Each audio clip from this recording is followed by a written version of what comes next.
It doesn't matter if you're on the gridiron or trying to tackle this thing called life. All of us could use a little guidance and support to reach our goals. Let's welcome Brett Groller, founder of Brett Groller Coaching. Great to have you with us. Thank you for having me. I really appreciate it. So Brett, I got to ask you this. As a life coach, what is the number one thing that motivates folks to reach out for your services? It really boils down to people putting together their goals. And what I find is, in working with clients, is that they haven't really thought about what types of goals they really should be working on. What I like to do with people is try to identify maybe 1 to 3 goals, one professional, one personal, and really work through that, because that's how, as a coach, I'm going to be able to help a person and identify and understand is where are we at now and where do we want to get to.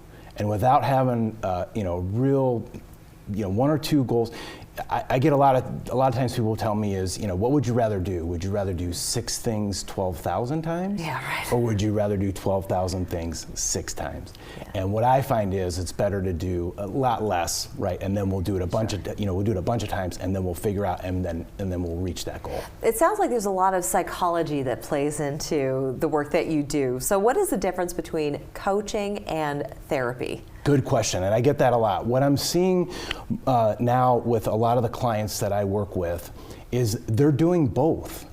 Actually, with therapy, it's something that you're going to go obviously see a counselor or a therapist, and they're going to try to identify something that was in the past. So they're the expert. When you come to work with a coach, what we're looking at is where are you at now and where do you want to get to? So we're going to build a roadmap to get from A to B, and myself as a coach is going to work with you on, you're on the highway, you're almost there, you decide to pull off this side of the road. My goal as a coach is to get you back on the highway so that we can get to point B. And what I'm seeing, like I said, more and more of is people are, 1 week they go to therapy and then the next week they go to coaching. So they're able to identify something in the past that maybe they have to deal with. I'm not a licensed therapist. I'm actually a certified coach, and there is a distinct difference. Okay, and going back to what you were saying as far as not necessarily offering the therapy, but people, they will self-sabotage. So if you're not engaged with a psychotherapist or something like that, how do you identify those traits within somebody that just keeps them from achieving their goals and helping them make breakthroughs in order to get back on that path, like you say? Yeah, so that's a great question. What I work with a lot of people on is trying to find somebody who could be your accountability partner. And I ask people sometimes if they put together a goal for work, I ask them, who's your best friend at work? And people kind of look at me funny, and like, it shouldn't be your best friend at work shouldn't be necessarily your best friend outside of work.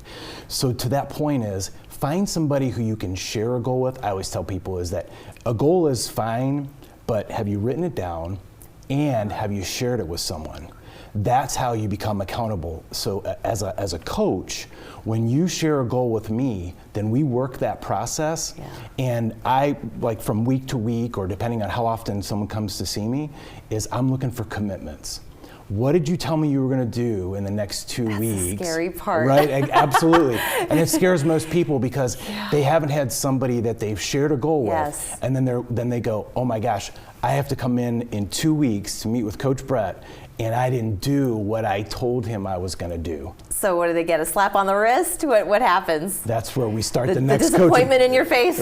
Well, I don't show any disappointment. What we do then is, then I have to identify and say, okay, now we have, in the coaching session is, why didn't you do it? What was holding you back? Where were you stuck? Was it something that you weren't really invested in? If that's the case, I also joke with people is make sure you write your goals in pencil. Yes. Because we're going to change them, and that's okay, and we can make changes along the way. How much hand-holding is there in that process? So let's say that I engage you in your services, and it sounds like there's a pretty regular point in time that we meet. Is it does it go beyond that for some people? Is it on a daily basis? How much hand-holding would you say? Most people are usually either weekly or every other week. Okay. Some just need once a month just to be held accountable. Yes.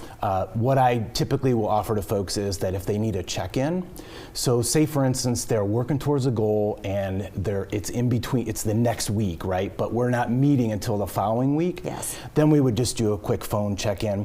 What I do with a lot of people too is the commitments. Yeah. I will tell them is just when you've done it, just text me a thumbs up. Just, I don't need you to give me the whole story. Right. I just need you to let me know is you said you were going to do this, you did it. The Cliff's Notes. That's right. I don't need the entire novel. That's fantastic. Well, I would so appreciate that, Coach Brett. Now, if you're out of the workforce or if you're in a different stage in your life, next week we're going to be talking about retirees and how to set goals for yourself if you are of the retired persuasion. So I want to thank you so much for joining us, and we'll see you again next week. Thank you.